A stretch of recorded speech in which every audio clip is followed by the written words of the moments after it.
Ich weiss nicht, wo wir stehen, wo wir persönlich stehen, in welcher Phase des Lebens, ob wir vor kurzem erleben können, wie die Zusagen sind wahr wurden, Wunder passiert ist und wir Gott nur ein Merci sagen sind.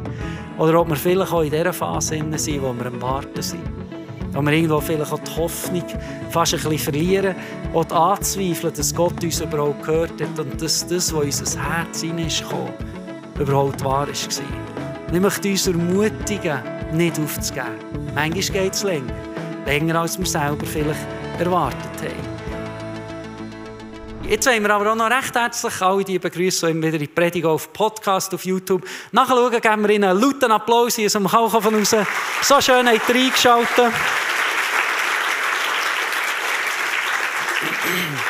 Es freut uns ganz fest, dass ihr auch so ein Teil von dieser Kirche seid. Wenn ihr es mal einrichten könnt, kommt unbedingt daher. Es freut uns auch, wenn wir euch hier direkt in Hasli-Rüeg, so im Emmental vor Ort, begrüßen dürfen. Ich möchte heute Morgen ein paar Gedanken so ein bisschen zum Satz oder zum Gedanken eben verlieren. Erinnere dich daran, was Gott gesagt hat. Und gerade vorneweg, das, was Gott gesagt hat, ist für mich auch etwas sehr, sehr Sensibles. Ich habe das auch schon erlebt, dass irgendwo jemand hat gesagt, Gott hat mir gesagt, oder ich habe Gott gehört oder so. Und dann habe ich auch so als Timon gedacht, okay, andere Leute hören Gott 1:1 oder haben irgendwo einen E-Mail-Austausch direkt mit Gott. Und bei mir ist das nicht ganz so. Das ist manchmal schon ein Gefühl oder eine Idee, oder habe ich manchmal schon das Gefühl gehabt, wie Gott hat gesagt. Und vielleicht habe ich dann gemerkt, okay, er hat nicht ganz so gesagt. Das war vielleicht auch eher ich selber ein bisschen, der das Gefühl hatte, Gott hat gesagt. Und das ist ja immer heikel, wenn man dann so sagt, Gott hat mir gesagt oder Gott sagt. Und gleichwohl lesen wir ja in der Bibel oder sehen wir auch viele Geschichten, wo eben auch Gott redet. Und ich möchte heute gleich auch so ein bisschen zu dem ein paar Gedanken verlieren, weil ich das Gefühl habe, dass wir alle auch schon erlebt haben, wie Gott uns so Zusagen oder eben auch Gefühle oder Ideen ins Herz hat gelegt. Und wir irgendwo haben dürfen das Gefühl haben, oh, jetzt kommt ein Durchbruch. Etwas ist passiert, irgendwo kommt Veränderung und nachher merken wir vielleicht mit der Zeit, gut, die Veränderung oder das, was wir das Gefühl hatten oder in der Bibel gelesen haben oder was wir gehört haben, und wir nächstes Mal merken, gut, das trifft nicht sofort ein. Das war vielleicht falsch gewesen. Und dann fangen wir an, die Gedanken weiterspinnen. Habe ich überhaupt richtig gehört? Ist Gott überhaupt real? Oder bilde ich mir das nur ein? Wie ist das überhaupt, wenn es nicht genau so passiert, wie wir uns vorstellen? Ich glaube, vor allem auch in Zeiten, wo es nicht so läuft, wie wir uns das vorstellen, dass sich vielleicht der Partner nicht so schnell verändert, wie wir das Gefühl hatten, dass Gott hat gesagt, dass er sich dann wird verändern. Oder vielleicht auch andere Sachen, dass sich im Job die ganze Situation nicht so schnell verändert. Wie wir haben das Gefühl hatten, Gott sagt, hab nur Geduld, Veränderung wird kommen. Vielleicht sind wir auch für ein Kind am Betten, das nicht mehr nach Gott fragt und irgendwo immer das Gefühl hat, der Durchbruch wird kommen. Aber schlussendlich sehen wir, dass es nicht so ist. Ich glaube, genau in diesen Momenten, wo die negativen Gedanken grösser und grösser werden in unserem Leben, ist es so wichtig, dass wir uns erinnern daran, was Gott gesagt hat.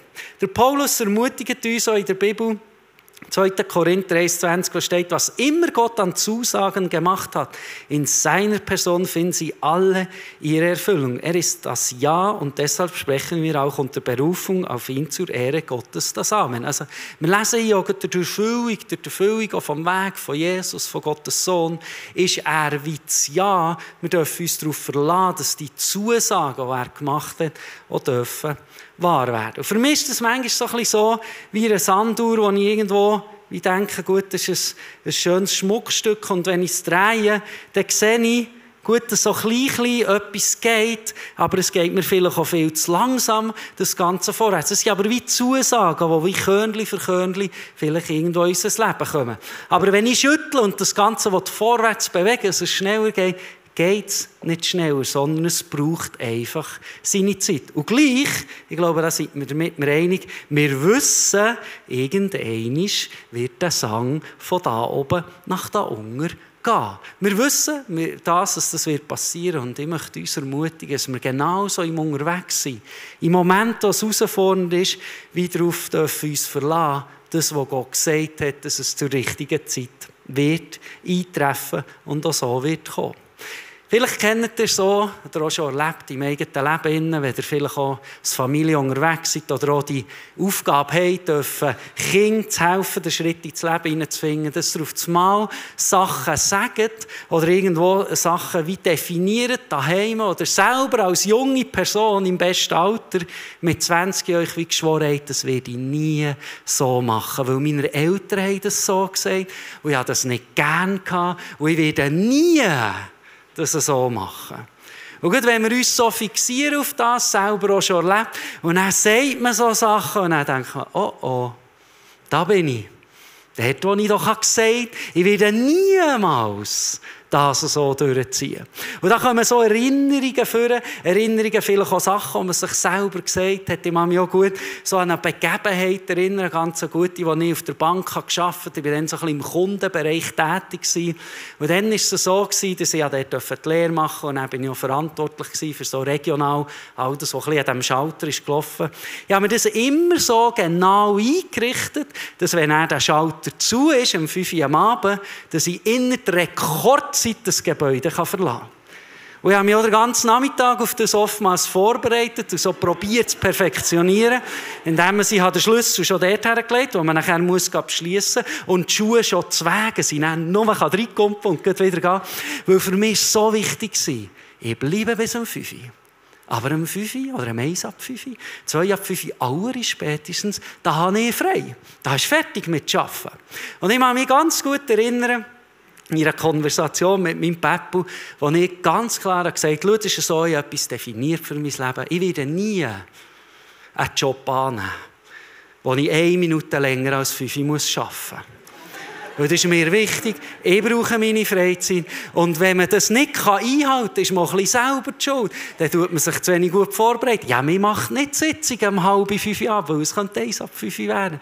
Und ich habe das in meinem jungen, erfahrenen Leben mit auch etwa 20 oder so lauthals rausgesagt. Und ich weiss noch die Weisheit von meinem Papa, wie er dann so wunderschön, psychologisch perfekt mir gesagt hat.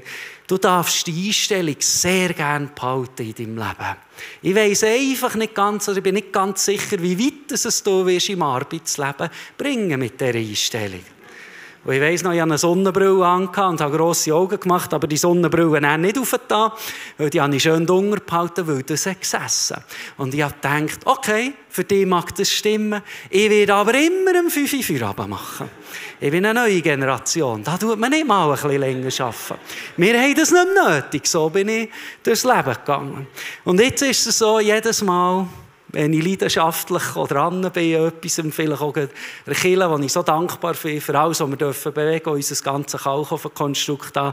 Und ich merke, okay, das wird definitiv nicht nur 5, sondern das geht ein bisschen länger, kommt mir die Begebenheit in den Sinn. Wie ich habe gesagt, aber am 5 Uhr werde ich immer frei haben. Und das hat sich verändert. Und so habe ich auch gemerkt, dass auch manchmal wir Menschen, vielleicht auch in den Emotionen oder in den Lebensphasen, wo wir sind, Sachen sagen, die im Moment für uns zwar sonnenklar ist, aber dann selber vielleicht auch Jahre später merken, okay, es stimmt uns demütig, weil das, was wir dann gesagt haben, stimmt heute nicht mehr so. Wir würden das heute so nicht mehr sagen. Aber warum erzähle ich das? Ich bin überzeugt, uns Menschen kann das schnell passieren, dass wir Sachen sagen, die wir einerseits nicht so meinen oder nicht können wissen, wie das in Zukunft ist. Bei Gott ist das aber ganz anders. Wir lesen im 4. Mose 23 so wunderschön, Gott ist kein Mensch, der lügt. Er ist nicht wie einer von uns, der seine Versprechen bald wieder bereut. Nur bis um 5 Uhr zu arbeiten. Was er sagt, das tut er. Und was er ankündigt, das führt er aus. Wir lesen also hier im Wort von Gott selber, dass er wird ausführen, was er sagt. Und das ist eine Zusage, eine Gewissheit, die ich überzeugt bin, so wichtig ist, dass wir das nicht vergessen. Ich bin auch überzeugt, Gott wünscht sich nicht, dass wir immer zu 100% mit vollem Herzen alles müssen glauben oder wie immer mit voller Leidenschaft sagen, ja, ich weiss, Gott wird es im Griff haben. Wir dürfen auch echt manchmal sagen, ich habe meine Zweifel. Aber ich bin überzeugt, Gott wünscht sich, dass wir nicht vergessen, was er gesagt hat. Dass wir auch, wenn er uns Sachen ins Herz gelegt hat, das nicht einfach so vergessen, weil oftmals, und das beobachte ich im Leben, in der biblischen Geschichte, im Unterwegssein mit Gott, ist es so, dass Gott uns eine Zusage gibt, aber dann gibt es einen Moment vom Warten. Das ist eine Art und ein Test. Ein Moment, den wir aushalten müssen. Schauen wir in die Bibel. Der Abraham hat eine Zusage für Tausende von Nachkommen bekommen. Bis seine Frau, die aber schon im älteren Alter war, der wirklich schwanger wurde, sind es 25 Jahre gegangen. Die Zusage ist gekommen und nachher hat es eine Zeit gebraucht vom Aushalten und Warten. Und ich bin überzeugt, oftmals ist es so in unserem Leben so.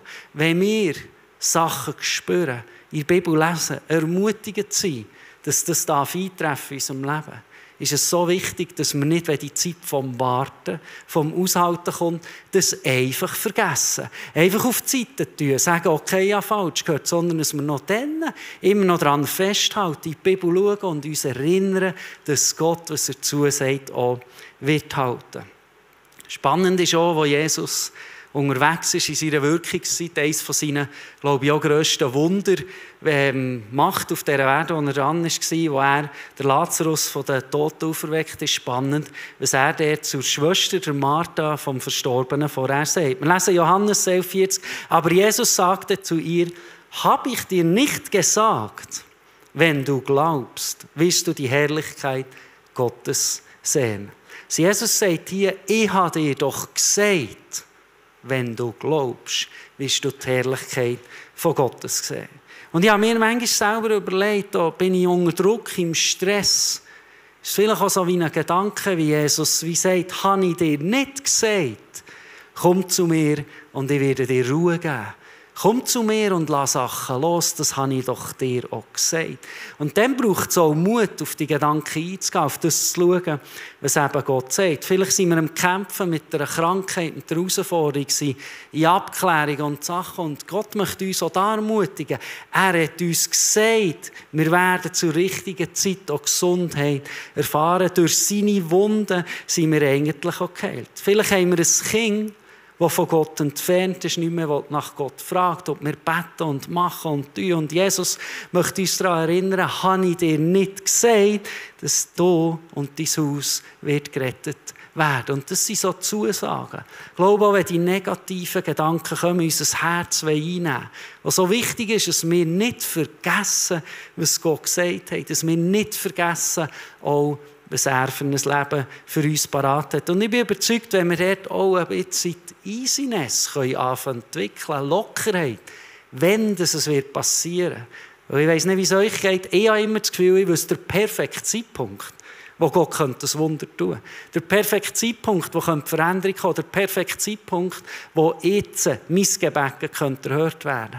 Aber wenn ich zurückschaue, merke ich habe den perfekten Zeitpunkt oftmals nicht richtig gespürt, sondern Gott sieht weiter, breiter, grösser, als ich jemals sehen kann. Als wir im 2010 hier das Gebäude, der Kalkofen, durften übernehmen, sind wir mit vielen Visionen, auch die damalige Leitung und auch die Leute, die jung und ehrenamtlich mitgeholfen sind, mit vielen Visionen in das Ganze hineingestanden. Es hat viel gebraucht, viele Entscheidungen. Die eine oder andere auch nach den 5 am Abend, die man fällen musste. Es ist nicht immer alles zu Bürozeiten gelaufen, dann zumal.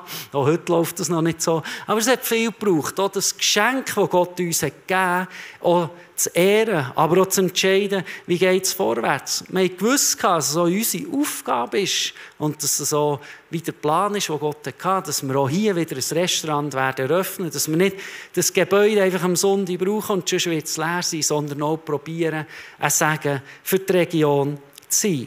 Wir sind gestartet, haben das Restaurant aufgetan und das ist finanziell gesehen und nachher durch das so emotional in eine Richtung gegangen. Und das war abwärts. Es ist nicht so eingetroffen, wie wir uns das vorgestellt haben. Es sind nicht so viele Leute gekommen, wie wir gedacht haben, die kommen. Und wir haben schon nach 1-2 Jahren eine unglaublich grosse Herausforderung gehabt. Und wir mussten fragen, wie geht es überhaupt weiter? Müssen wir als Kirche wie auch sagen, okay, wir haben es übernommen mit dem Restaurant, das ist nicht gut gegangen. Wir haben viel falsch Gespür gemacht. Gott hat auch anders geredet, als wir haben verstanden. Gehen wir zurück, melden wir Konkurs an, tun wir das Gebäude wieder weiterverkaufen, gehen wir als Kirche wieder einen Schritt zurück, dort wo wir waren. Oder was ist die Idee, was ist der Plan? Weil wir ja das Gefühl hatten, dass Gott uns ermutigen möchte, dran zu bleiben. Und dann kann ich mich gut erinnern, ich bin auf dem Esther war, ich habe viel gebetet, überlegt, was meine Rolle in diesem Ganzen ist. Im Esther hatte ich so ein Krafträumchen und meine Übungen gemacht. Und dann war es so, eben wie das Gott hat gesagt, oder ich hatte das Gefühl, Gott hat gesagt, er sagt, probieren wir alle zusammen zu motivieren, dran zu bleiben. Es gibt einen 5-Jahresplan, wie wir probieren, das Negative, alle zusammen in Einheit wieder aufzuholen, dass es zum Sagen werden. Und da ist so ein 5-Jahresplan entstanden, den ich dann an die Zettel genommen habe, das aufgeschrieben habe, das dann auch den Pastoren und Andrea vorgestellt, der damaligen Leitung. Und wir haben gesagt, okay, wir probieren das genau so zu machen. Es braucht ein bisschen Entscheidungen, Veränderungen, aber wir probieren, diesen Weg zu gehen. Nach dem ersten Jahr von diesem 5-Jahresplan ist statt der Gewinn, der geplant war, von etwas über 20'000 Franken, für das aufzuholen, ein Minus von 16'000 Franken da gewesen. Und ich kann mich so gut erinnern, als wäre gestern, wie ich unglaublich enttäuscht war. Ich war enttäuscht. Ich hatte ja das Gefühl, und meine Leidenschaft reingegeben. Gott hat gesagt, in einer Einheit mit viel Energie und Leidenschaft werden wir das Boot wenden. Es wird in eine neue Richtung gehen. Und dann hatte ich das Gefühl, wie Gott mir so eine Frage stellt. Er sagt, erinnerst du dich noch an dem Tag, wo du das Gefühl hattest, dir als Leitung das Gefühl hast, dass der Weg ist. Magst du dich noch erinnern, dass ich die Zusage gegeben habe, dass es gut kommen wird? Und ich weiss dann noch so, wie ich auch in meinen Gedanken wählen, lasse ich mich jetzt entmutigen aufgrund von diesem Zwischenergebnis oder halte ich an dem fest, wo Gott gesagt hat, dass er uns möchte auch genau mit diesem Weg herausführen und das Ganze zum Unglaublichen sagen wird. Nach nur 3 weiteren Jahren, so viele Wunder sind passiert, so viele Möglichkeiten sind aufgegangen, die wir selber uns gar nicht hätten träumen können, dass wir nicht nur das erste Jahresergebnis, sondern auch vorher alles aufholen können und seitdem gesungen, auch finanziell dürfen auf den Beinen stehen. Wenn ich mir heute überlege, was das Restaurant alles bewegt, Apostelgeschichte 2 lesen wir, dass die gläubigen Leute jeden Tag in den Tempel gegangen sind, für die Gemeinschaft zu erleben, für zu teilen, was Gott ihnen anvertraut hat. Wenn ich mir das überlege, dass heute praktisch jeden Tag, und ab August werden wir auch am Montag wieder das Restaurant auftun können, dass jeden Tag die Möglichkeit ist, in dieser Gemeinschaft auch im Haus von Gott schlussendlich Zeiten zusammen zu verbringen, stimmt mir das unglaublich dankbar. Ich bin dankbar auch, den Mut dann noch mit ganz vielen zusammen aufzubringen, uns zu erinnern, was Gott gesagt hat und nicht einfach aufzugeben, so wie es dort ausgesehen. Auch wie schnell vergessen wir Menschen, was Gott gesagt hat. Ich glaube, schon unserem menschlichen Naturell. Wir vergessen, was wir das Gefühl hatten, was Gott in unser Herz hat hineingelegt. Und mir stimmt es so ruhig, wenn ich in die Bibel schaue, dass es nicht nur mir oder uns so geht, sondern oftmals auch schon früher so war. Jesus ist am Kreuz gestorben. 3 Frauen wollten zum Grab zu Jesus gehen. Ich kann mir vorstellen, sie waren traurig, verzweifelt. Der Plan ist nicht mehr aufgegangen. Jesus ist gestorben. Jesus, wo sie ihr ganzes Leben, ihre Hoffnung hineingelegt haben.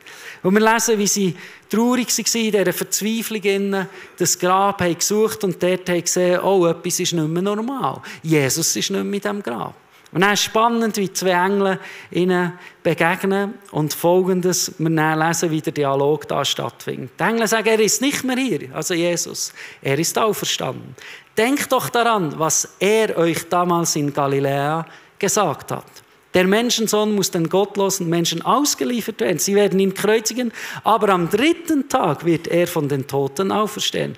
Da erinnerten sich die Frauen an diese Worte von Jesus.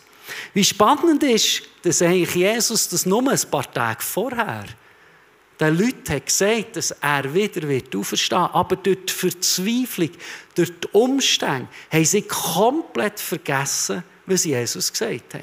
Sie haben gedacht, das war nicht wahr, weil es ist anders kam, als wir es uns vorgestellt haben. Und so haben sie vergessen, was Gott eigentlich oder Jesus wie hat zugesagt. Und das ist für mich, auch wie das zu mir redet, wenn unser Leben stressig ist, wir unter Druck sind, ist es umso wichtiger, dass wir nicht vergessen, was Gott in unser Herz gelegt hat. Dass wir nicht vergessen, dass wir uns erinnern, dass seine Zusagen auch wahr werden können. Die Frauen sind traurig, hoffnungslos zu diesem Grab gegangen, aber durch das, dass sie sich dann dank der Engel erinnern konnten, hat komplett Perspektive gewechselt. Wenn wir uns also an das erinnern, was Gott gesagt hat, wird es unsere Perspektive ändern. Und manchmal braucht es vielleicht nicht das Wunder, das sofort kommt, sondern nur, dass wir uns erinnern können, was Gott in unser Herz gelegt hat. Dass wir das wieder vornehmen, vielleicht auch wieder ein altes Gebet, das wir mal aufgeschrieben haben, wieder lesen, wie wir uns gefühlt haben. Vielleicht auch wieder mal eine alte Predigt oder einen alten Worship-Song hören, der dann zu uns geredet hat und uns wird helfen, wieder können, auch zu verstehen, dass Gott alles im Griff hat. In meinem Büro oder auch daheim probiere ich überall so visuelle Hilfen aufzustellen, die mir immer helfen, daran zu erinnern, was Gott gesagt hat. Weil manchmal in der Hektik vom Alltag gehen wir vom einen zum anderen und probieren hier Lösungen zu bieten, da Lösungen, da Leute zu verstehen, dieses, jenes ein, probieren allem gerecht zu werden. Und so schnell vergessen wir genau das, was Gott gesagt hat. Und so Bilder oder Sachen helfen mir, daran zu erinnern, dass Gott alles im Griff haben. Wir haben vor kurzem mal in unserer Ehe haben wir Sachen gehabt, die wir zusammen anschauen wollten, und wir auch gemerkt, wir haben irgendwo ein bisschen nebeneinander auch durchgeredet, vielleicht, wie es so im Leben manchmal schon geht, oder Sachen, die man irgendwo einander ein bisschen falsch versteht. Und wir haben einen Spaziergang gemacht und konnten reden. Es war genial. Und während diesem Spaziergang haben wir auch gemerkt, okay, Gott hilft uns auch, schlussendlich das in einen genialen Einklang wieder zu bringen. Und wir sind mit Hoffnung und Zuversicht auch wie in das nächste Kapitel nachher gestartet. Wo wir so wie gegen Ende von diesem Spaziergang kommen, hat Tabea, meine Frau, so ein Stöckchen vorgenommen, das sie die ganze Zeit hat nachgeschleift. Du hast ja die ganze Zeit gedacht, was ist mit diesem Stöckchen? Kommt doch irgendwo noch ein Hunger oder etwas? Oder bekomme ich noch einen hinterher, bevor wir heimkommen? Oder was auch immer. Also sie hat das Stöckchen in den Händen gehabt. Am Schluss sagt sie mir noch so, schau, ich habe das Stöckchen mitgenommen von diesem Spaziergang, damit wir nicht vergessen, dass wir es gut miteinander meinen, damit wir nicht vergessen, auch das, was wir jetzt gerade haben bereden. Und das Stöckchen ist jetzt bei uns im Bad am Nord, wo wir es täglich sehen. Weil es erinnert uns daran, vielleicht auch an den Spaziergang, wie wir reden können. Und das sind so kleine Sachen, die uns helfen können, nicht zu vergessen, auch was Gott tun kann in unserem Leben. Psalm 103, 2 steht so wunderbar: Ich will den Herrn loben und nie vergessen, wie viel Gutes er mir getan hat. Ich glaube auch so Hilfen, wie vielleicht das Steckchen oder ein Bild oder eben ein Song oder so, kann uns auch helfen, dass wir nicht vergessen, was Gott schon alles Gutes da hat. Und ich möchte uns ermutigen, Geburtstag feiern wir, weil wir den Tag, wo ein Mensch geboren ist worden, feiern. Manchmal vergessen wir das. Geburtstag kann schnell ein Fest werden oder was auch immer, wo wir austauschen. Aber eigentlich feiern wir das Wunder, das vor Jahren, die sind noch ein bisschen jünger, die ist schon ein bisschen länger her, auf die Welt ist gekommen. Ein Mensch ist auf die Welt gekommen. Wir feiern das zusammen. Wenn wir den Hochzeitstag feiern, feiern wir, dass eine Ehe starten konnte. Wir erinnern uns daran, was Gott dann da hat. Darum glaube ich, ist es so wichtig, dass wir so Sachen nicht einfach vergessen. Ich habe einen Eintrag in meinem Kalender, wo genau der Tag ist, wo wir mit dem Kalkofen-Restaurant wie aus den Schulden kommen, weil ich gesagt habe, ich will mich jedes Jahr erinnern. Ich will mich daran erinnern, immer wenn ich einen feinen Burger reinbeisse, einen feinen Salat genieße, einen Kalkofen-Einsteck genieße, ich will mich daran erinnern, dass es mal anders hat ausgesehen.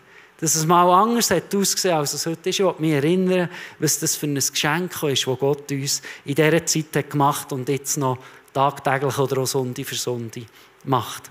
Ich glaube, auch der Sonntag selber, daher zu kommen, den Livestream einzuschalten, ist ein Zeichen, wo wir eigentlich ein Fest feiern für das, was Gott hat da. Wir geben Gott alle Ehre, wir geben eine Stunde oder anderthalb von unserer Zeit für Gott zu ehren. Darum nennen wir es ja als Hope and Life Church eine Celebration. Wir sagen, das ist ein Fest, wo wir feiern wollen, was Gott da hat, was er in unserem Leben aktuell am Tun ist, aber auch noch, was wird kommen. Und das soll uns immer wieder daran erinnern, ich glaube, auch so steht es in der Bibel, es soll uns daran erinnern, dass wir nicht vergessen, dass Gott da ist, er einen genialen Plan für unser Leben hat und uns sieht, genau dort, wo wir dran sind.